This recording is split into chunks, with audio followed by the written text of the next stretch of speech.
আসসালামু আলাইকুম প্রিয় শিক্ষার্থী বন্ধুরা, তোমরা সবাই কেমন আছো? আশা করি তোমরা সবাই ভালো আছো। আমার কথা কি তোমরা শুনতে পাচ্ছ? আশা করি তোমরা আমার কথা শুনতে পাচ্ছ। তো যদি আমার কথা শোনা যায় ক্লিয়ার, আচ্ছা আমি একটু দেখি এখানে আমার কথা শোনা যাচ্ছে কিনা। আসসালামু আলাইকুম। হ্যাঁ, আমার কথা শোনা যাচ্ছে। তো তোমরা যদি আমাকে ক্লিয়ার শুনতে পারো তাহলে একটু কমেন্ট করে জানাও কে কে জয়েন হয়েছো, কোন পলিটেকনিক থেকে জয়েন হয়েছো, কোথা থেকে জয়েন করছো সেটা একটু জানাও। তোমরা জানো স্ট্রাকচারাল মেকানিক্সের আমরা গতদিন 1 থেকে 4 চ্যাপ্টার পর্যন্ত পড়িয়েছিলাম। আজকে আমরা 4 থেকে 9 চ্যাপ্টার অর্থাৎ শেষ চ্যাপ্টার পর্যন্ত পড়াবো।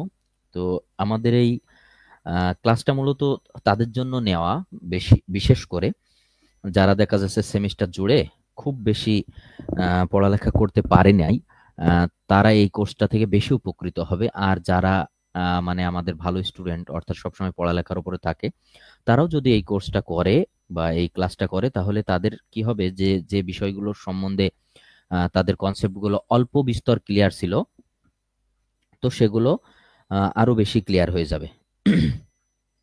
আচ্ছা, এখন আমি দেখতে পাচ্ছি কয়েকজন জয়েন হয়েছে। আচ্ছা, তোমরা যারা জয়েন করছো, কে কোথা থেকে জয়েন করছো এটা একটু কমেন্ট করে দাও, তাহলে আমি বুঝতে পারি তোমরা কে কোথা থেকে জয়েন করছো। আর ক্লাস করার সময় অবশ্যই কোনো জিনিস যদি মানে কোনো একটা টপিক বা কোনো একটা বিষয় যদি না বুঝতে পারো তাহলে অবশ্যই তোমরা সেটা কমেন্টের মাধ্যমে বলবা, আমি তোমাদের ইনশাল্লাহ বুঝিয়ে দেব। আচ্ছা, তো চলো আমরা ক্লাস শুরু করি। আমাদের আজকের প্রথম যে চ্যাপ্টারটা অর্থাৎ আজকের যে প্রথম, এটা স্ট্রাকচারাল মেকানিক্সের 2 নম্বর ক্লাস। প্রথমে একটা ক্লাস হয়েছিল যেখানে 1 থেকে 4 অধ্যায় পর্যন্ত আমরা করছি। তো আজকের ক্লাসে যেটা প্রথমে আছে সেটা হচ্ছে ফ্রিকশনাল ফোর্স বা ঘর্ষণ বল। তোমরা জানো যে এটা স্ট্রাকচারাল মেকানিক্সের চ্যাপ্টার নাম্বার 5। তো ফ্রিকশনাল ফোর্স বা ঘর্ষণ বল কি সেগুলো আমরা দেখব, এবং ফ্রিকশনাল ফোর্স থেকে কিছু ম্যাথ আসে। তোমরা গতদিন যারা ক্লাস করছিলে তারা কিন্তু অলরেডি জানো যে এই সাবজেক্টে আমি মূলত তোমাদের এই কোর্সটা করানোর সময় ম্যাথগুলোর উপর একটু বেশি ফোকাস করছি, অর্থাৎ যেন ম্যাথমেটিক্যালি তোমরা এটা করতে পারো। অর্থাৎ ম্যাথমেটিক্যালি তোমরা তো জানো যে স্ট্রাকচারাল মেকানিক্স সবই ম্যাথ, অর্থাৎ ম্যাক্সিমামই ম্যাথ। তো ম্যাথগুলো যেন তোমরা ক্লিয়ার ভাবে করতে পারো সেটার উপরে ফোকাস করেছি, কারণ যারা পড়ালেখা কম করেছে তাদের কিন্তু ম্যাথেই সমস্যা হবে বেশি। উপরন্তু রেগুলার যে প্রশ্নগুলো আছে সেগুলো তো তারা নিজেরা পড়ে নিতে পারবে, কিন্তু ম্যাথ কিন্তু নিজেরা বুঝতে পারবে না। এই জন্য ম্যাথের উপরেই ফোকাসটা বেশি করা হয়েছে। তো চলো আমরা ক্লাস শুরু করি।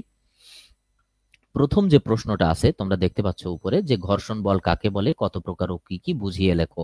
অর্থাৎ আমাদের এই চ্যাপ্টারের নাম কি? এই চ্যাপ্টারের নাম হচ্ছে ঘর্ষণ বল। তো আমরা প্রথমেই জানবো যে ঘর্ষণ বলটা কি। আচ্ছা, একটি বস্তু যখন অন্য একটি বস্তুর উপর দিয়ে চলতে চেষ্টা করে তখন দুই বস্তুর বিপরীত তলে যে প্রতিরোধী বলের সৃষ্টি হয় তখন তাকে বলা হচ্ছে ঘর্ষণ বল। অর্থাৎ একটা বস্তু আর একটি বস্তুর উপর দিয়ে চলতে চেষ্টা করে, ধরো এটা আমাদের একটা সারফেস, একটা রাস্তা মনে করলাম। তো একটা বস্তু এর উপর দিয়ে, একটা বল এর উপর দিয়ে এইভাবে কি করছে, চলতে চেষ্টা করছে। তো চলার পরে এই যে রাস্তা আর বস্তুর সারফেস তলে অর্থাৎ বস্তুর মিলন স্থলে যেখানে রাস্তার বস্তু মিলিত হয়েছে সেখানে যে প্রতিরোধী বল সৃষ্টি করে, অর্থাৎ বলটা সামনের দিকে যেতে চাচ্ছে কিন্তু রাস্তা তাকে পিছনের দিকে ধাক্কা দিচ্ছে, আটকে রাখতে চাচ্ছে, অর্থাৎ একটা প্রতিরোধী বল প্রদান করছে, এটা হচ্ছে ঘর্ষণ। অর্থাৎ ঘর্ষণ বল সবসময়, এখন এই বস্তুটার গতি যদি এই দিকে হয় ঘর্ষণ বল কোন দিকে হবে? এই দিকে। তো ঘর্ষণের একটা প্রধান বৈশিষ্ট্য হচ্ছে ঘর্ষণ বল সবসময় গতির বিপরীত দিকে কাজ করে, ঠিক আছে? আচ্ছা, এরপর দেখো ফ্রিকশনাল ফোর্স, আমরা চিত্রের মাধ্যমে ক্লিয়ার হয়ে যাব, ভালো করে খেয়াল করো। আমাদের এখানে গতিটা কোন দিকে, ভালো করে খেয়াল করো, দেখো শেয়ার রিয়াকশন ফোর্স, অর্থাৎ এটাকে ডান দিকে টানা হচ্ছে। আর তার ফ্রিকশন কোন দিকে কাজ করছে? এই যে তার অপোজিট দিকে। আমি যেটা বলছিলাম যে ঘর্ষণ কোন দিকে কাজ করে? গতির অপোজিট দিকে। এখন দেখো এই বলটা এখান থেকে চলা আরম্ভ করছে এবং আলটিমেটলি এক জায়গায় গিয়ে এখানে গিয়ে সে থেমে যাচ্ছে। এন্ড প্রশ্ন হচ্ছে এখানে গিয়ে সে কেন থামছে? কারণ এই বলটা এবং এই বস্তুর বিভেদ তলে একটা ফ্রিকশনাল ফোর্স কাজ করছে। নিউটনের গতির প্রথম সূত্র থেকে আমরা কি জানতাম? যে বস্তুর উপর বাহ্যিক বল প্রয়োগ না করলে স্থির বস্তু স্থির থাকবে, গতিশীল বস্তু গতিশীল থাকবে। তাহলে এই যে বস্তু গতিশীল আছে সে তো সমান গতিতে চলতে পারত, কিন্তু সে পাচ্ছে না, সে থেমে যাচ্ছে। এখন প্রশ্ন হচ্ছে কেন থেমে যাচ্ছে? কারণ এই বস্তুর মিলনস্থলে একটা ঘর্ষণ সৃষ্টি হচ্ছে। তো আশা করি তোমরা ঘর্ষণ বিষয়টা বুঝতে পারছো। ঘর্ষণ বল গতির বা প্রয়োগকৃত বলের বিপরীত দিকে কাজ করে, যেটা আমি প্রথমেই তোমাদের বলেছি। এখন দেখো ঘর্ষণের প্রকারভেদ। ঘর্ষণ কত প্রকার? ঘর্ষণ মূলত দুই প্রকার, একটা হচ্ছে স্থির ঘর্ষণ আর একটা হচ্ছে গতি বা চল ঘর্ষণ। তাহলে স্থির ঘর্ষণ সম্বন্ধে আমরা একটু দেখি। বলছে যখন দুইটি বস্তু পরস্পর স্থির অবস্থায় থাকে তখন এদের যে কোনো একটিকে গতিশীল করার জন্য বল প্রয়োগ করা হলে দুই বস্তুর সংযোগ স্থলে যে বলের সৃষ্টি হয় তাকে স্থির ঘর্ষণ বলে। এখন দেখো এটা একটা স্ট্যাটিক ঘর্ষণ, এটা হচ্ছে ফ্রিকশনাল ফোর্স। এখন স্ট্যাটিক ঘর্ষণে কি, এই সোফাটা এই যে ওয়ালের সাথে, এই দেওয়ালের সাথে বা ফ্লোরের সাথে কি অবস্থায় আছে? দাঁড়ানো অবস্থায় আছে। এখন এই সোফাটাকে গতিশীল করার জন্য, অনেক সময় এক স্থান থেকে অন্য স্থানে সরানোর জন্য আমরা কি করি? এদিকে ধাক্কা দিই। এই দেখো ফোর্সটার ডান দিকে প্রয়োগ করা হচ্ছে, ঠিক আছে? এখন এখানে কি কাজ করবে? এখানে একটা ফ্রিকশনাল ফোর্স কাজ করবে। এখন দেখো আমরা এদিকে ধাক্কা দিচ্ছি, ফ্রিকশনাল ফোর্সটা ঠিক তার অপোজিট দিকে কাজ করছে। ওকে, তো ঘর্ষণ বলের মান এফএস অবশ্যই প্রযুক্ত বলের মান পি এর চেয়ে বেশি হবে। পি এর চেয়ে বেশি। যদি ঘর্ষণ বলের মান প্রযুক্ত বলের চেয়ে বেশি হয় তাহলে এফএস এটা গ্রেটার দেন কি হবে? পি। অর্থাৎ ঘর্ষণ বল এফএস অবশ্যই প্রযুক্ত মানের চেয়ে কি হবে? বেশি হবে। এখন প্রযুক্ত মানের চেয়ে বেশি হবে কখন? যখন স্ট্যাটিক থাকবে বস্তুটা। এখন মনে করো যে আমি এটারে ধাক্কা দিচ্ছি, ঘর্ষণ বল যদি কম হয় তাহলে তো এটা চলে যাবে, গতিশীল অবস্থায় চলে যাবে। তখন কি সেটা স্ট্যাটিক থাকবে বা স্থির থাকবে? থাকবে না। বোঝা গেছে? আচ্ছা, আশা করি তোমরা বুঝতে পারছো। এরপর দেখো গতি বা চল ঘর্ষণ। তো গতি বা চল ঘর্ষণ কি? যখন দুটি বস্তু চলমান অবস্থায় থাকে তখন এদের সংস্পর্শ তলে গতির বিপরীত দিকে যে বল কাজ করে তখন গতি বা চল ঘর্ষণ বলে। অর্থাৎ আগে বস্তু স্থির ছিল, এখন বস্তু কি অবস্থায় থাকবে? এখন বস্তু হচ্ছে চলমান অবস্থায় থাকবে। আচ্ছা, তো আমরা সেটা দেখি। দেখো এই বস্তুটাকে মোশন দিয়ে আমরা কি করছি? ডান দিকে বস্তুটাকে টানার চেষ্টা করছি, এদিকে এই যে পুশিং ফোর্স অর্থাৎ ফোর্স দেওয়ার ফলে এই বস্তুটা মোশন প্রাপ্ত হচ্ছে, গতিপ্রাপ্ত হচ্ছে। এখন দেখো ফ্রিকশনটা তার ঠিক অপোজিট দিকে কাজ করে, তাকে কি করতে চাচ্ছে? ধরে রাখতে চাচ্ছে। অর্থাৎ দুইটি বস্তু সংস্পর্শে তলে গতির বিপরীত দিকে যে বল কাজ করছে সেটা হচ্ছে চল ঘর্ষণ। এখন দেখো এই বস্তুটা আলটিমেটলি কিন্তু এখানে এসেই বলটা কি হচ্ছে? থেমে যাচ্ছে। কিসের জন্য থামছে? এই চল ঘর্ষণের কারণেই তো থামছে। এক্ষেত্রে ঘর্ষণ বলের মান প্রযুক্তি মানের চেয়ে কম বা সমান। অর্থাৎ এখানে একটা বস্তু যখন এর উপর দিয়ে চলতে থাকবে তখন আমার প্রযুক্তি মানের চেয়ে ঘর্ষণ বল অবশ্যই কম হবে, না হলে তো বস্তুটা চলতে পারবে না, তাই না? সেক্ষেত্রে কি হবে? এফ কে এটা হচ্ছে less than or equal P. আচ্ছা, তো গতি বা চল ঘর্ষণ সম্বন্ধে যদি আমরা আরেকটু দেখি, এই গতি বা চল ঘর্ষণ আবার দুই প্রকার। অর্থাৎ যে চল ঘর্ষণটা দেখলাম আমরা স্থির ঘর্ষণ দেখলাম আর চল ঘর্ষণ দেখলাম। এই চল ঘর্ষণটাকে আবার দুই ভাগে ভাগ করা যায়। একটা হচ্ছে স্লাইডিং অর্থাৎ গড়ানো ঘর্ষণ, আর একটা হচ্ছে আবর্তন রোলিং অর্থাৎ রোল করা। তো চলো আমরা চিত্র দেখলে এর সঙ্গে পড়লে আর ক্লিয়ার হয়ে যাব। একটি বস্তু যখন অন্য একটি বস্তুর ওপর দিয়ে, আচ্ছা দিকে না দিয়ে গড়িয়ে চলতে চেষ্টা করে তখন এদের মিলন স্থলে যে বনের সৃষ্টি হয় তাকে গলানো ঘর্ষণ বা স্লাইডিং ফোর্স বলে। ভালো করে খেয়াল করো, এই মোবাইলটা এই সারফেসের উপর দিয়ে কি করছে বলতো? এইভাবে এই সারফেসের উপর দিয়ে গড়িয়ে চলে যাচ্ছে, তো এটাকেই আমরা বলছি গড়ানো ফোর্স। আবার এখানে আমরা যে দেখছি বাচ্চারা, এই বাচ্চারা কি করছে? এর উপর দিয়ে গড়িয়ে চলে যাচ্ছে, তো এইটাকে আমরা বলছি হচ্ছে গড়ানো ফোর্স। তো এইটা হচ্ছে আমাদের স্লাইডিং ফোর্স।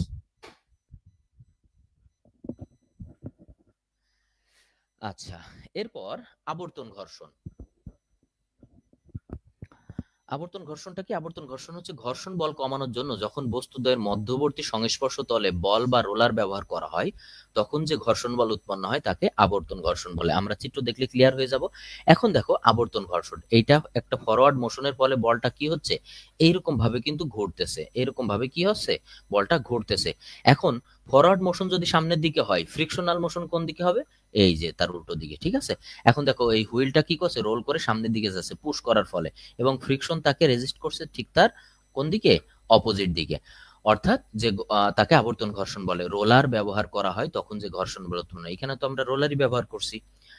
অর্থাৎ যখন কোনো বস্তু অন্য কোনো বস্তুর উপর দিয়ে আবর্তিত হতে থাকে, যেমন গাড়ির চাকা কি আবর্তিত হতে থাকে না, তখন বস্তুর উপর যে ঘর্ষণ বল কাজ করে তাকে বলা হচ্ছে আবর্তন ঘর্ষণ। তো এইগুলোই কিন্তু মোটামুটি আমাদের ছিল ঘর্ষণ। আচ্ছা, এখন দেখো সীমিত ঘর্ষণ বলে আর একটা কনসেপ্ট আছে, সেটা আমরা একটু দেখি।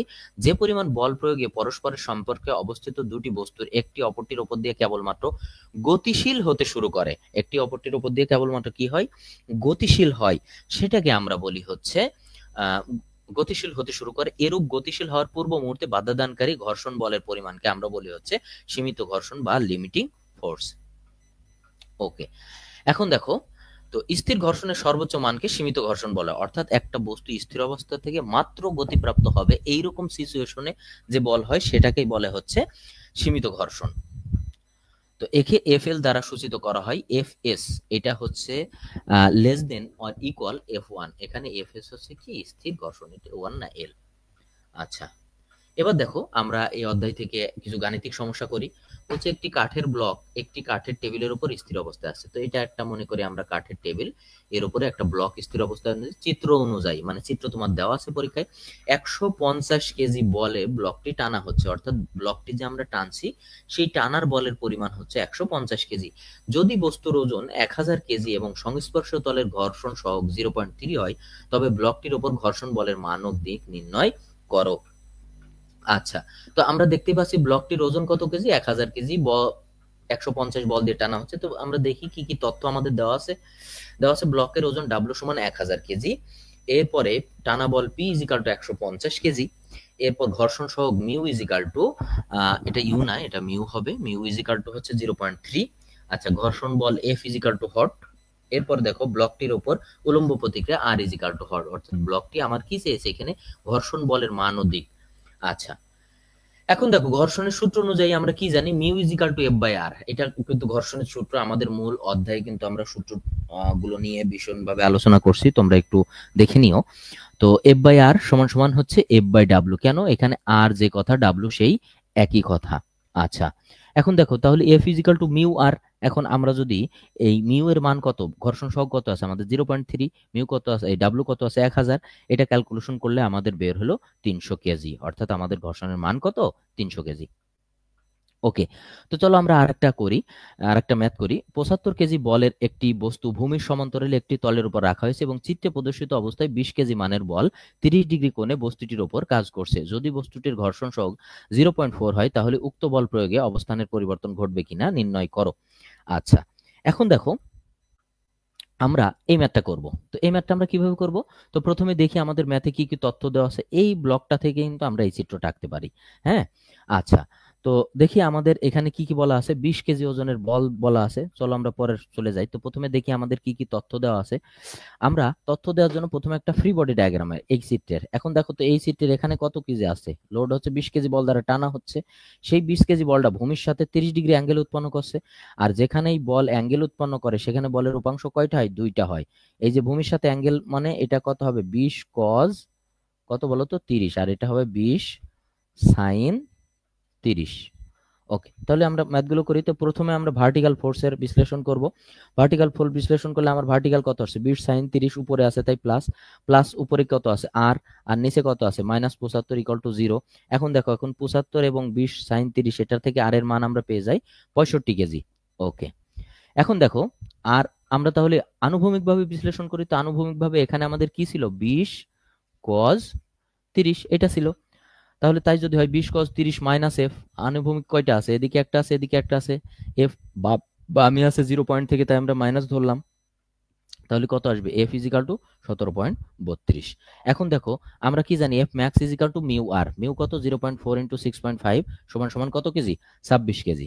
ওকে, এখন দেখো এখানে ম্যাক্সিমাম এফটা কত হচ্ছে, এফ এর চেয়ে কি হচ্ছে, বড় হচ্ছে, অর্থাৎ ম্যাক্সিমাম ফ্রিকশন এই ফ্রিকশনের চেয়ে কি হচ্ছে, বড় হচ্ছে। ওকে, তাহলে বস্তুটি কি অবস্থায় থাকবে, স্থির অবস্থায় থাকবে। যদি ছোট হয় তাহলে বস্তুটি চলতে থাকতো।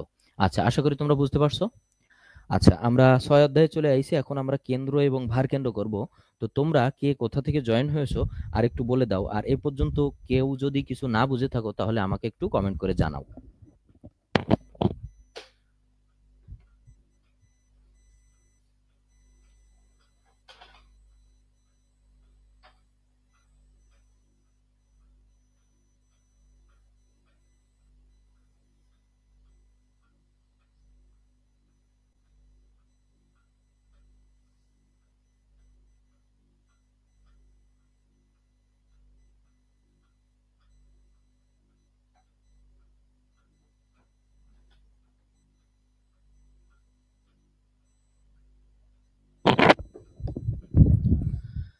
আচ্ছা, চলো আমরা কেন্দ্র এবং ভার কেন্দ্র শুরু করি। কেন্দ্র এবং ভার কেন্দ্রে, আচ্ছা চট্টগ্রাম, জাহিদুল ইসলাম তুমি কমেন্ট করেছো চট্টগ্রাম পলিটেকনিক ইনস্টিটিউট। আচ্ছা, তোমরা যারা হচ্ছে চট্টগ্রাম পলিটেকনিক ইনস্টিটিউট থেকে দেখতেছো, তোমার কি এই পর্যন্ত যা তুমি দেখছো তাতে কি তোমার কোনো সমস্যা আছে? যদি প্রথম থেকে দেখে থাকো তাহলে তুমি অবশ্যই বুঝবা যে তোমার কোনো সমস্যা আছে কি না। আহ, তো তাহলে তুমি অবশ্যই কিন্তু কমেন্ট করে জানাবা যে তোমার কোনো সমস্যা আছে কি না। আচ্ছা চলো, তাহলে আমরা ষষ্ঠ চ্যাপ্টারে চলে যাই। ষষ্ঠ চ্যাপ্টারে যেয়ে দেখি যে আমরা আমাদের কি হচ্ছে। হ্যাঁ, ওকে। তাহলে চলো এখন আমরা দেখব কেন্দ্র এবং ভার কেন্দ্র। তো কেন্দ্র এবং ভার কেন্দ্র পড়ার আগে আমাদের কিন্তু একটা বিষয় খুবই ভালো করে জানা উচিত, কেন্দ্র কি আর ভর কেন্দ্র কি। তাহলে প্রথমে আমরা কেন্দ্রের সংখ্যাটা দেখি। কেন্দ্র হচ্ছে, ধরো ত্রিভুজ, চতুর্ভুজ, বৃত্ত ইত্যাদি চিত্রের ক্ষেত্রফল আছে, কিন্তু এদের কি কোনো ভর আছে? ভর নাই। তাহলে ওই সমস্ত চিত্রের ক্ষেত্রফলের মধ্যবিন্দুকে আমরা বলি কেন্দ্র। সেখানে ভার কেন্দ্রটা কি? ভার কেন্দ্র হচ্ছে ঠিক তার অপোজিট। অপোজিটটা কি? অর্থাৎ কেন্দ্র থেকেই কিন্তু আমরা ভার কেন্দ্র বের করতে পারবো। কিভাবে সেটা যদি ভালো করে একটু খেয়াল করি তাহলে তোমরা দেখতে পারবা। দেখো, প্রত্যেকটা চিত্র যার বাস্তবে, অর্থাৎ যার বাস্তবে কোনো শেপ নাই, কোনো ভর নাই, কিন্তু সেই চিত্রে কি আছে? ক্ষেত্রফল আছে। যেমন এই চিত্রের প্রত্যেকটার ক্ষেত্রফল আছে, এর মধ্যবিন্দু। এখন ক্ষেত্রফলের মধ্যবিন্দু আমরা জানি সার্কেলের মধ্যবিন্দু কোথায়? এখানে হয়। তারপরে তোমার ত্রিভুজাকৃতির সেন্ট্রয়েড এখানে হয়। এখন এই সেন্ট্রয়েডটা, প্রশ্ন হচ্ছে যে আমরা কিভাবে বের করছি, এটা হচ্ছে কথা। তো চলো আমরা দেখি আমরা কিভাবে বের করতে পারি। এটা হচ্ছে ভর কেন্দ্র। ওকে, এখন দেখো ভর কেন্দ্র কাকে বলে। তাহলে আমরা ভর কেন্দ্র সংজ্ঞাটা একটু দেখি। ভর কেন্দ্র হচ্ছে কোনো বস্তু একই স্থানে যেভাবেই রাখা হোক না কেন, অর্থাৎ একটা বস্তু একটা স্থানে যেভাবেই রাখো না কেন, তার উপর পৃথিবীর আকর্ষণ বল বা বস্তুর ওজন একটা বিশেষ বিন্দু দিয়ে অতিক্রম করে। ওই বিশেষ বিন্দুটিকে কি বলে? ভর কেন্দ্র বলে। অর্থাৎ সব জায়গা দিয়ে কিন্তু অতিক্রম করে না। অর্থাৎ যে বিশেষ বিন্দু দিয়ে অতিক্রম করে তাকে বলে হচ্ছে ভর কেন্দ্র। আশা করি তোমরা বুঝতে পারছো। আচ্ছা, এখন চিত্রটা একটু দেখি। এখন দেখো এখানে লেখা রয়েছে সেন্টার অফ গ্রাভিটি। হ্যাঁ, তো সেন্টার অফ গ্রাভিটিটা কি? সেন্টার অফ গ্রাভিটি হচ্ছে ওই সেই বিশেষ বিন্দু, যেই বিন্দু দিয়ে তোমার ভরটা পৃথিবীর কেন্দ্রের দিকে আসছে। এটার সেন্টার অফ গ্রাভিটি এখানে, এইটার সেন্টার অফ গ্রাভিটি আকারে। অর্থাৎ শেপ যেখানেই রাখো না কেন, অর্থাৎ মনে করো যে তুমি বিছানায় শুয়ে রয়েছো, এখন তুমি কাত হয়ে শুয়ে থাকো, দাঁড়িয়ে থাকো বিছানার উপরে, বা যাই করো না কেন, অর্থাৎ একটা নির্দিষ্ট বিন্দু দিয়েই তোমার ভর হচ্ছে পৃথিবীর কেন্দ্রের দিকে যাবে। আর যে নির্দিষ্ট বিন্দু দিয়ে তোমার ভরটা পৃথিবীর কেন্দ্রের দিকে যাবে, সেই বিন্দুটাকেই আমরা বলবো হচ্ছে ভর কেন্দ্র বা সেন্টার অফ গ্রাভিটি। বোঝা গেছে?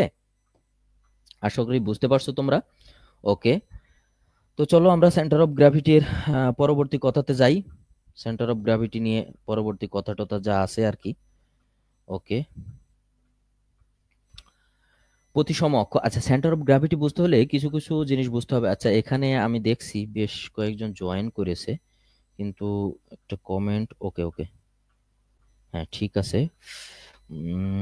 আমি দেখতে পাচ্ছি যে একজন সাজেদুর প্রশ্ন করেছে পঞ্চম সিভিল সাজেশন। হ্যাঁ, সাজেশন তো আমাদের ইয়েতে অ্যাড করা আছে সাজেদুল, আমাদের যে প্রাইভেট গ্রুপ আছে ওটাতে অ্যাড করা আছে, তুমি অবশ্যই ওখানে গেলে দেখতে পারবা। ইমতিয়াজ জামান, সে বলছে সে ঢাকা পলিটেকনিক থেকে দেখছে 15.1। আচ্ছা, 15.1-এ কি তোমার কোনো সমস্যা আছে? 15.01-এ যদি থাকে তাহলে সেটা একটু কমেন্ট করে দাও। এরপরে হচ্ছে জাহিদুল ইসলাম সিপিআই থেকে, তারপরে প্রথম সেমিস্টারের ক্লাস কি হচ্ছে স্যার? হ্যাঁ, সিভিল প্রথম সেমিস্টারের ক্লাস হবে। তবে সিভিল প্রথম আমরা তোমাদের যে সাজেশন দিয়েছে, তো সেই সাজেশন অনুযায়ী ক্লাসগুলো নিচ্ছি। যেই পরীক্ষাটা তোমাদের প্রথমে তারিখ আছে সেই সাবজেক্ট আগে নিচ্ছি। সিভিলের অর্থাৎ সিভিল ফার্স্ট সেমিস্টারের সিভিল ইঞ্জিনিয়ারিং ম্যাটেরিয়াল যে সাবজেক্টটা, সেটার অবশ্যই আমরা লাইভ ক্লাস নেব। এবং তুমি কয়েকদিনের ভিতরে আমাদের এখানে কিন্তু দেখতে পারবা, জানতে পারবা যে সেই লাইভ ক্লাসের শিডিউলটা তোমরা অবশ্যই আমাদের পেজে ফলো করে রাখবা। তাহলে দেখবা যে এখানেই তুমি রুটিনটা পেয়ে গেছো যে কখন ক্লাস হচ্ছে। আচ্ছা,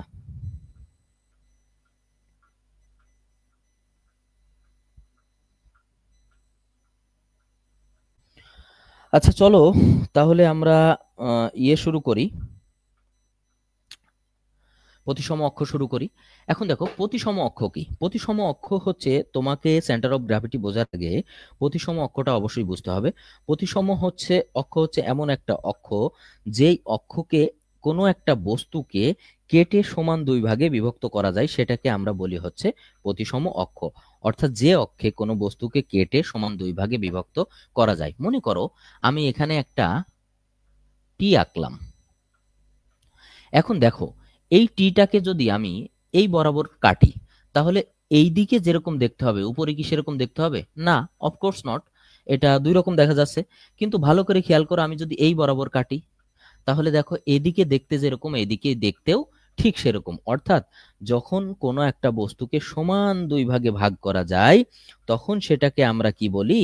প্রতিসম অক্ষ। চলো আমরা একটা চিত্রের মাধ্যমে আরেকটু ক্লিয়ার হয়ে যাই।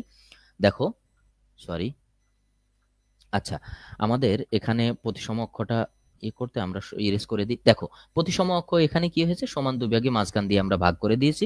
তো সংজ্ঞাটা দেখি। কোন সেকশন বা চিত্রের যে অক্ষ এক্স এক্স অথবা ওয়াই অক্ষ বরাবর খুব সহজেই সমান দুই ভাগে ভাগ করা যায়, সে অক্ষকে কি বলে? প্রতিসম অক্ষ বলে। এটা হলো এক্স এক্স অক্ষ, আর এটা হলো ওয়াই ওয়াই অক্ষ। অর্থাৎ যে অক্ষ বরাবর এখানে কি বলছে? যে এক্স এক্স অথবা ওয়াই ওয়াই, অর্থাৎ যে কোনো অক্ষেই হোক না কেন, এক্স এক্স অক্ষে হোক বা ওয়াই ওয়াই অক্ষে হোক, সমান দুই ভাগে যখন ভাগ করতে পারবো তখনই সেটাকে আমরা বলবো হচ্ছে প্রতিসম অক্ষ। আচ্ছা, এরপর তাহলে সমান্তরাল প্রতিসম অক্ষ কি বলছে? কেন্দ্র বা ভার কেন্দ্র সর্বদা প্রতিসম অক্ষে বিরাজ করে। অর্থাৎ আমরা যে সেন্টার অফ গ্র্যাভিটি বা কেন্দ্র বের করব, এই কেন্দ্রটা কিন্তু সবসময় কোথায় বিরাজ করে?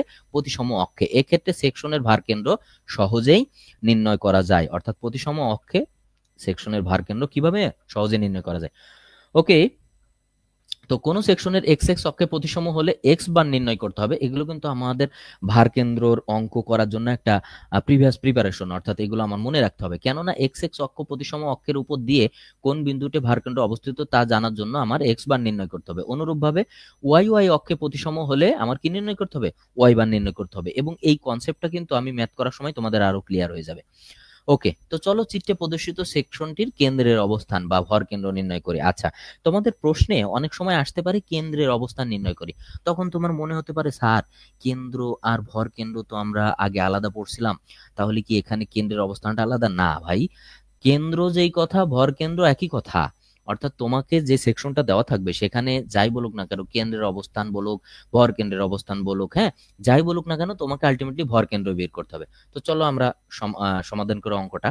এখন সর্বপ্রথম যে কোনো অঙ্ক দেখার সময় আমাকে চিত্রটা দেখে প্রথমে বুঝতে হবে যে ওই চিত্রটা প্রতিসম না অপ্রতিসম।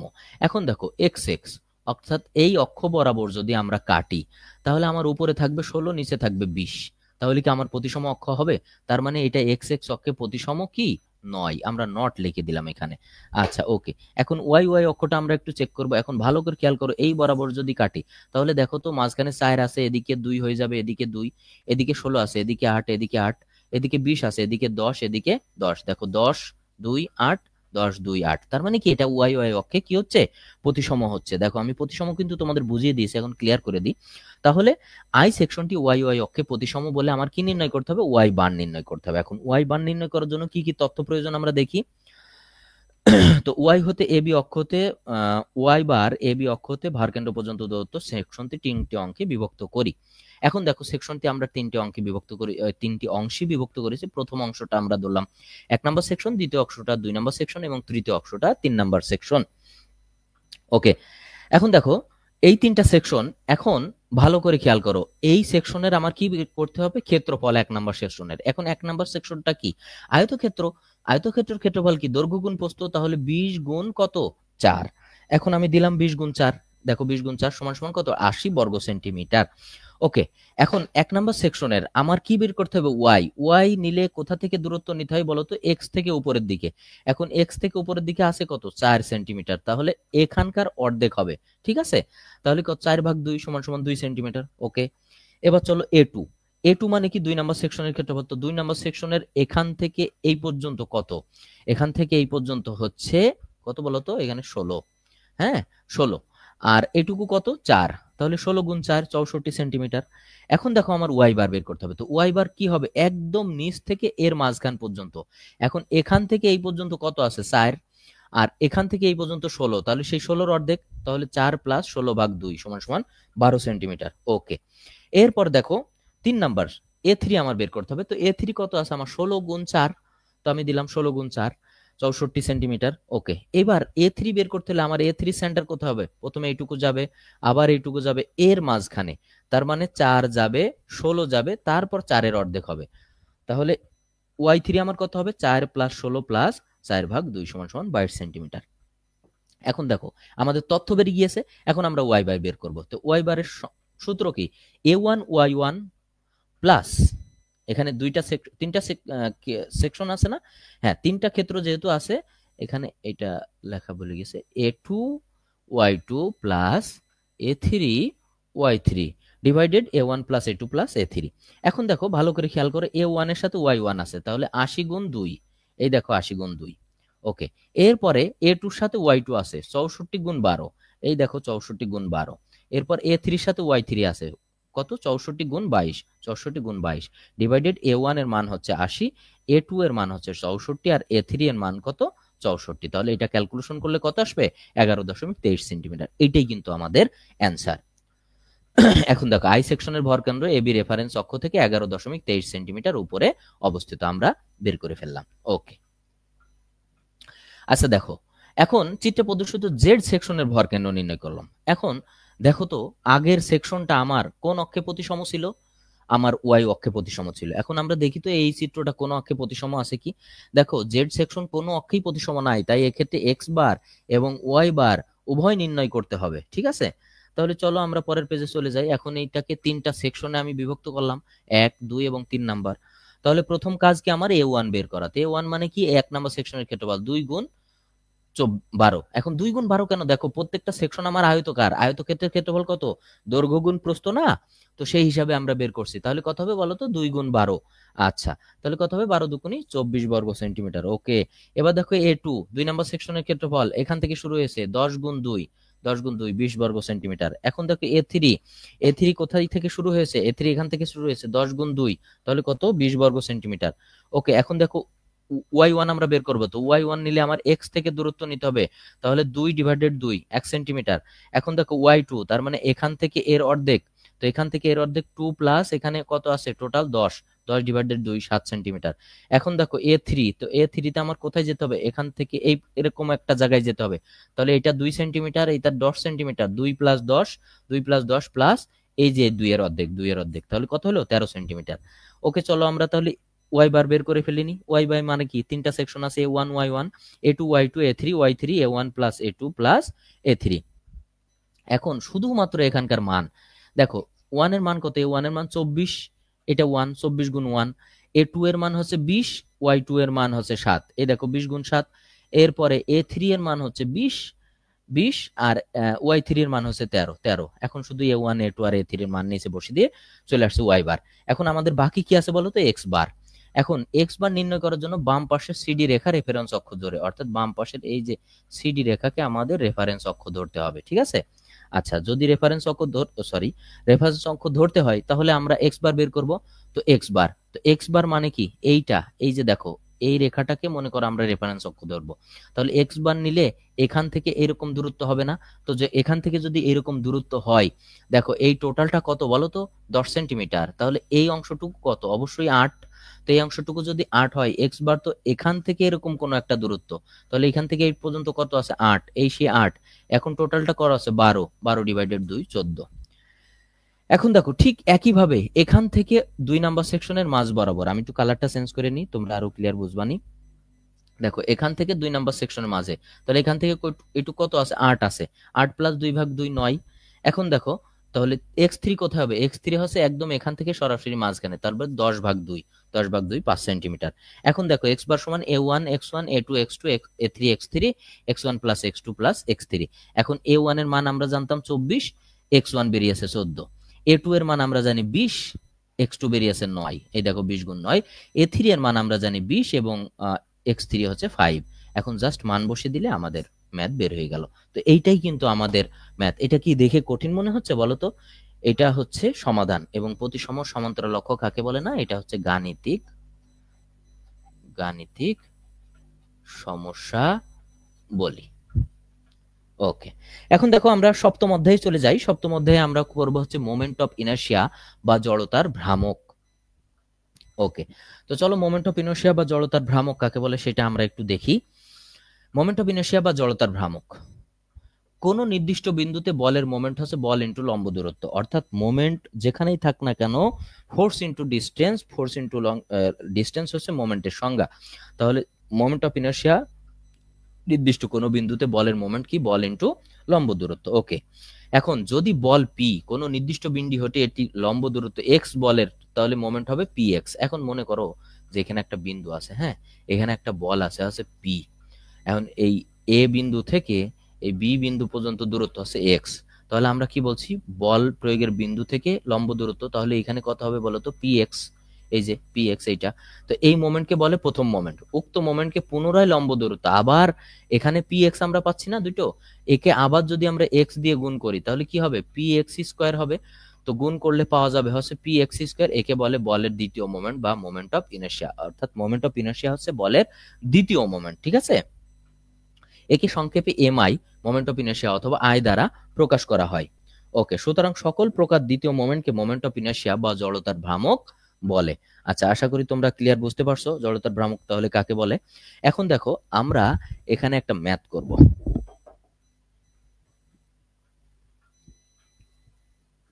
আচ্ছা, চলো আমরা এখানে একটা ম্যাথ করি। বলছে নিম্নে চিত্রে, অর্থাৎ নিচের চিত্রে এল আকৃতির সেকশনটির ভার কেন্দ্রগামী এক্স এক্স এবং ওয়াই ওয়াই অক্ষের সাপেক্ষে মোমেন্ট অফ ইনার্শিয়া নির্ণয় করো। এখানে কিন্তু আমাদের এক্স এক্স এবং ওয়াই ওয়াই দুইটা অক্ষের সাপেক্ষই দিয়ে দিয়েছে, তাহলে চলো আমরা মোমেন্ট অফ ইনার্শিয়া নির্ণয় করতে হয়। মনে রাখবা মোমেন্ট অফ ইনার্শিয়া নির্ণয় করার আগে কিন্তু অবশ্যই তোমাকে ভর কেন্দ্র নির্ণয় করতে হবে। তাহলে চলো আমরা এটা একটু দেখি। আচ্ছা, তো ভর কেন্দ্র নির্ণয় করতে হলে প্রথমে আমরা এই সেকশনটাকে দুইটা অংশে বিভক্ত করি। একটা এই যে ওয়ান অংশ, আর একটা আমাদের কি অংশ, টু অংশ। এখন দেখো ওয়ান অংশ আমরা এই বরাবর বিভক্ত করি। ঠিক আছে, এই বরাবর বিভক্ত করলে এখান থেকে 16, এটা হচ্ছে 4, 4 বাদ গেলে এটা কত থাকবে বলো তো, 12। তাহলে এক অংশের ক্ষেত্রফল আমার কত হবে, 12 গুণ 4, 12 গুণ 4 48 বর্গ সেন্টিমিটার। ওকে, এরপর 2 নাম্বার হচ্ছে আমার এ টু। এ টু কোথা থেকে হয়েছে, এখন এ টু দেখো, এ টু কিন্তু এইটুকু হয়ে গেছে এই পুরোটা। তো এই পুরোটার মধ্যে এটা আছে 4, তারপরে হচ্ছে এটা কত আছে, এটা হচ্ছে আছে হচ্ছে 24, এই টোটালটা কত আছে 24, এটা আছে 20, এটা হচ্ছে 4, 4 আর 20 24 কত হলো 96 বর্গ সেন্টিমিটার। এখন দেখো আমার এক্স ওয়ান বের করতে হবে। তো এক্স ওয়ান কি, এক্স ওয়ান হচ্ছে এই যে এই বরাবর যদি ওয়াই থাকে, ওয়াই থেকে দূরত্ব, তো এটা 1 নাম্বার সেকশন। তো এখান থেকে এখান পর্যন্ত আমার যেতে হবে, এখান থেকে এখান পর্যন্ত দূরত্ব কত 4, গেলাম আমি 4। এরপর আমার 12/2, 12/2 10 সেন্টিমিটার। এবার এক্স টু, এক্স টু কি, সরাসরি এই 4 এর অর্ধেক, কারণ এক্স টু হচ্ছে এরকম কোন একটা জায়গায়। তাহলে আমি এক্স টু 4/2, 2 সেন্টিমিটার। ওকে, এরপরে দেখো আমার ওয়াই ওয়ান। তো ওয়াই ওয়ান যখন আমি নেব তখন এই যে এইটা হচ্ছে এক্স অক্ষ, এক্স অক্ষ থেকে উপরে যাব, তাহলে এখান থেকে উপরে যদি এরকম কোনো একটা জায়গায় যাই 4/2, তাহলে দেখো 4/2 2 সেন্টিমিটার। এখন এখান থেকে যদি আমি এই মাঝ বরাবর যাই, এটা টোটাল হচ্ছে 24, 24/2 12 সেন্টিমিটার। ওকে, এখন দেখো তাহলে আমরা এক্স বার বের করবো, এ ওয়ান এক্স ওয়ান, এ টু এক্স টু, এ টু এ ওয়ান প্লাস এ টু সূত্র। এখন আমরা মান বসাবো, আমাদের এ ওয়ান এর মান কত 48, তারপর এক্স ওয়ান এর মান কত 10, তো 48 গুণ 10 প্লাস, এরপর এ টু এর মান কত 96, এ তারপরে হচ্ছে তোমার এক্স টু এর মান কত 2, 96 গুণ 2, এটা ক্যালকুলেশন করলে একটা মান চলে আসবে। এবার আমরা ওয়াই বার বের করবো। তো ওয়াই বার মানে কি, ওয়াই বার মানে এ ওয়ান ওয়াই ওয়ান প্লাস এ টু ওয়াই টু, এ ওয়ান প্লাস এ টু। ওকে, এখন দেখো এ ওয়ান কত 48, এই যে মান, ওয়াই ওয়ান কত 2। এখন দেখো এ টু হচ্ছে কত, এ টু হচ্ছে 96, আর ওয়াই টু কত 12, তাহলে 48 যোগ 96, 8.67 সেন্টিমিটার। ওকে, এখন দেখো ভার কেন্দ্রগামী এক্স এক্স অক্ষের সাপেক্ষে মোমেন্ট অফ ইনার্শিয়া। আমাকে কি বলা হয়েছিল, যে ভার কেন্দ্রগামী এক্স এক্স এবং ওয়াই ওয়াই অক্ষের, দুইটা অক্ষের সাপেক্ষে মোমেন্ট অফ ইনার্শিয়া বের করতে হবে। তাহলে এক্স এক্স অক্ষের সাপেক্ষে আমরা প্রথমে বের করি। আচ্ছা, এখন আমাদের মূল সূত্র হচ্ছে I X one I X two, কারণ এখানে আমার ক্ষেত্র কয়টা আছে, দুইটা, তাই এটা দুইটা হবে। এখন আই এক্স ওয়ান সমান সমান কি, I G plus A H square, এটা মূল সূত্র। এখন যেহেতু দুইটা সেকশন আছে এই জন্য জি ওয়ান আর জি টু আমরা লাগিয়েছি। ওকে, এখন দেখো তাহলে আইজি এটা কোন ক্ষেত্র বলো তো, এইটা হচ্ছে আয়তকার ক্ষেত্র। তো আয়তকার ক্ষেত্রের এটা কি, বিডি কিউ বাই 12, সূত্র হচ্ছে কি বিডি কিউ বাই 12। এখন প্রথম সেকশনের বি এই পর্যন্ত আছে না, প্রথম সেকশনের বি বরাবর কত আছে বলো তো, 12 আছে, আর ডি কত 4, তাহলে 12 গুণ 4 কিউ বাই 12। এখন এরপরে সূত্র কি, প্রথম সেকশনের এটা হচ্ছে এ ওয়ান কি এই সেকশনের ক্ষেত্রফল, তাহলে 12 গুণ 4 4 এবং 48 এ ওয়ান। এরপরে আমরা কি বের করছি, এক্স বের করছি না, তো এক্স বের করলে আমাদের যেটা বসাতে হয়, ভালো করে খেয়াল করো, তোমাদের এখান থেকে বলছি, এই দুটো মান মনে রাখবা, এক্স বার 8.67, ওয়াই বাই 4.67। চলো পেজের উপরে আমরা লিখে রাখি, এক্স বার হচ্ছে 4.67, ওয়াই বার হলো 8.67। আচ্ছা, এখানে সূত্রটা হচ্ছে Y bar minus Y one তার স্কোয়ার। এখন দেখো ওয়াই বার কত, 8.67, ওয়াই ওয়ান হচ্ছে 2। এখন বারবার তো আমি মান দেখাইতে পারবো না, তোমাদের খাতায় থাকবে, তোমরা দেখে নেবা। এই দেখো একবারই দেখিয়ে দিলাম, ওয়াই ওয়ান হচ্ছে 2। ওকে, তাহলে এটা ক্যালকুলেশন হলো। এরপর দেখো দ্বিতীয় এইচ অংশ শেষ। হ্যাঁ, এই যে এইটা হচ্ছে এ আর এইটা হচ্ছে সে এইচ মানে হচ্ছে এই যে Y bar minus Y one তার স্কোয়ার। ওকে, এবার দেখো আইজি টু তে যাই, তো আইজি টু মানে কি, এই 2 নম্বর সেকশন তে 2 নম্বর সেকশনে বি কত 4, আর এই 2 নম্বর সেকশনে ডি কত বলো তো 24 কিউ বাই 12। এখন 4 আর 24 গুণ করলে হয় 96, এই যে এ আর এইচ সমান সমান কি, তাহলে এখানে কি হবে বলো তো, এখানে হবে ওয়াই বার মাইনাস তোমার হচ্ছে Y two, and Y bar minus Y two square করলে মাঝখানের মান মাইনাস আসুক বা প্লাস আসুক একই কথা, তাই 8.67 পরে লিখলাম বা সামনে লিখলাম কোনো কিছু যায় আসে না। এই হচ্ছে 12 মাইনাস 8.67 স্কোয়ার। এখন দেখো এটা ক্যালকুলেশন করলে একবারে আমাদের রেজাল্ট চলে আসবে 7872 বর্গ সেন্টিমিটার টু দি পাওয়ার 4। কেন সেন্টিমিটার টু দি পাওয়ার 4? আমরা জানি মোমেন্ট অফ ইনারশিয়ার একক হলো সেন্টিমিটার টু দি পাওয়ার 4, বুঝেছো? আচ্ছা, এরপর দেখো আমরা দেখবো ভারকেন্দ্রগামী ওয়াই ওয়াই অক্ষের সাপেক্ষে মোমেন্ট অফ ইনারশিয়া। আচ্ছা, তো ওয়াই ওয়াই অক্ষের সাপেক্ষে এখানে যেহেতু দুইটা অক্ষ এক্স এ হয়েছে, ওয়াই তেও দুইটা অক্ষ হবে, তাহলে I Y one plus I Y two. Okay, এখন দেখো আই ওয়াই সমান সমান I G one A H R I G two H, ঠিক আগের মতো। এখন আমরা কি বসাবো, এখন দেখো আমরা ওয়াই সেকশন বের করছি, তাহলে ওয়াই সেকশনের সূত্র কি, আগে ছিল বিডি কিউ, এখন হবে ডিবি কিউ। তাহলে বি এর উপরে হবে কিউব, তো বি এর মান কোনটা এখানে 12, তাহলে 12 এর উপর কিউব হবে 4 গুণ 12 কিউব বাই 12। এখন দেখো ওই সেই 48 এর ক্ষেত্রফল, এইচ সমান সমান কত, এইচ কিন্তু এখন হবে কি বলতো, x bar minus x one. এখন এক্স বারের মান আমরা উপরে কত লিখে রাখেছি 4.67, আর এক্স ওয়ান এর মান হচ্ছে আমাদের, অর্থাৎ এখানে যে মানটা বড় সেটা আগে লিখতে হবে, এক্স ওয়ান এর মান হচ্ছে 10, তার স্কোয়ার দিয়ে দিলাম। এখন দেখো আইজি টু এর বি কত আমার 4, ডি কত 24, তাহলে 24 গুণ 4 কিউব, কারণ এখানে বি এর উপর কিউব হচ্ছে, ডিভাইডেড বাই 12 ইন্টু এই যে এ এর মান 96 এবং এইচ এর মান হচ্ছে ওই যে দেখো সেই x bar minus x two, অর্থাৎ যার মান ছোট তার মানটা পরে লিখবো। তাহলে 4.67 মাইনাস 2 তার স্কোয়ার দিলাম। এখন এটা ক্যালকুলেশন করলে একবারে রেজাল্ট চলে আসলো 2752 সেন্টিমিটার টু দি পাওয়ার 4। তো এই হচ্ছে তোমার ভারকেন্দ্রগামী এক্স এক্স এবং ওয়াই ওয়াই অক্ষের সাপেক্ষে মোমেন্ট অফ ইনারশিয়া। আশা করি তোমরা বুঝছো। চলো এখন আমরা অষ্টম অধ্যায় পড়ি। অষ্টম অধ্যায় বলছে টরশন বা মোচড়। আচ্ছা, টরশন বা মোচড়টা কি, আমরা যদি ভালো করে খেয়াল করি, টরশন বা টরশনাল স্ট্রেস কাকে বলে, এটা যদি আমরা একটু বুঝে পড়ি তাহলে বুঝতে পারবো। দেখো টর্ক কি, টর্ক হচ্ছে গোলাকার বস্তুর ঘূর্ণমান অক্ষ হতে কোনো বল লম্ব দূরত্বে বস্তুটিকে ঘোরাতে থাকলে যে প্রতিক্রিয়া সৃষ্টি হয় একে টর্ক বলে। আমরা সংজ্ঞা দেখে তো বুঝতে পারবো না, চিত্র দেখলে ক্লিয়ার হয়ে যাবে।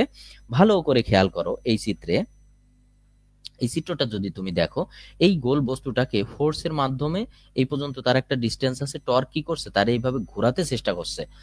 তো গোলাকার বস্তুর ঘূর্ণমান অক্ষ হতে, ঘূর্ণমান অক্ষ এটা যদি এই বরাবর ঘুরে, এটা তার ঘূর্ণমান অক্ষ, লম্ব দূরত্বে বস্তুটিকে ঘোরাতে থাকলে যে প্রতিক্রিয়া সৃষ্টি হয় একে টর্ক বলে। অর্থাৎ কোন দণ্ডকে এক প্রান্তে দৃঢ়ভাবে আবদ্ধ রেখে, এই দণ্ডকে এই প্রান্তে আমরা দৃঢ়ভাবে আবদ্ধ রাখছি, অপর প্রান্ত যদি এমন ভাবে লোড প্রয়োগ করা হয় যাতে এটি মুচড়িয়ে যায় বা যেতে চায়, অর্থাৎ ঘুরতে চায়, ওই লোডের ঘূর্ণন প্রক্রিয়াকে টর্ক বা টার্নিং মোমেন্ট বা টুইস্টিং মোমেন্ট বলে। এই যে দেখো যে কথাটা বলছিলাম যে এটা কি অবস্থায়, এই অবস্থায় ঘুরতে চাচ্ছে। এখন দেখো ফোর্সের ফলে এটা কি করছে, এই অবস্থায় এরকম ভাবে ঘুরতে চাচ্ছে। তো এই ঘোরাটার যে শক্তি হয় এবং কোন অক্ষ বরাবর, এই যে অক্ষ বরাবর, তো এইটাই হচ্ছে এর টর্ক। আশা করি তোমরা বুঝছো। এখন দেখো টরশন বা টরশনাল স্ট্রেস বা শিয়ার স্ট্রেস কি, কোন গোলাকার শ্যাফট এক প্রান্তে দৃঢ়ভাবে আটকিয়ে অন্য প্রান্তে বল প্রয়োগ করে শ্যাফটকে ঘোরালে আটকানো প্রান্ত অপর আটকানো প্রান্ত অপর একটি সমান এবং বিপরীতমুখী প্রতিক্রিয়ায় বাধা দান করে। এই দুইটি সমান এবং পরস্পর বিপরীতমুখী বলের মোচড় ক্রিয়ার ফলে শ্যাফটের প্রতিটি অংশে যে স্ট্রেস সৃষ্টি হয় তাকে টরশনাল বা শিয়ার স্ট্রেস বলে। ওকে, এখন ভালো করে খেয়াল করো, এইটা কোন দিকে, এইদিকে ঘুরছে না? তো এইদিকে ঘোরার ফলে এই বরাবর একটা রেখা থাকছে, সেই রেখাটা কি হচ্ছে, আমি কালারটা আর একটু চেঞ্জ করে নিই। সেই রেখাটা কি হচ্ছে বলতো, এই যে দেখো এরকম ভাবে মুচড়িয়ে যাচ্ছে অথবা এরকম ভাবে মুচড়িয়ে যাচ্ছে, এটাকেই বলে হচ্ছে টরশনাল স্ট্রেস। এখন দেখো এখানে টরশনাল স্ট্রেস হওয়ার ফলে কি হচ্ছে, দেখো এই যে দেখো এই ক্ষেত্রটা কোথায় চলে আসছে, এখানে চলে আসছে এবং এটা কিন্তু মুচড়িয়ে যাচ্ছে। আচ্ছা, এবার দেখো টরশনাল স্ট্রেস প্রকাশ করে কি দি, S S is equal to F A. এখন এফ এ কি, ক্ষেত্রফল, যেহেতু এটা গোলাকার section pi D square by 4, এটা ক্যালকুলেশন করলে এই 4 কিন্তু উপরে যায়, এটা তোমার যদি গুণ আকারে লিখি আমরা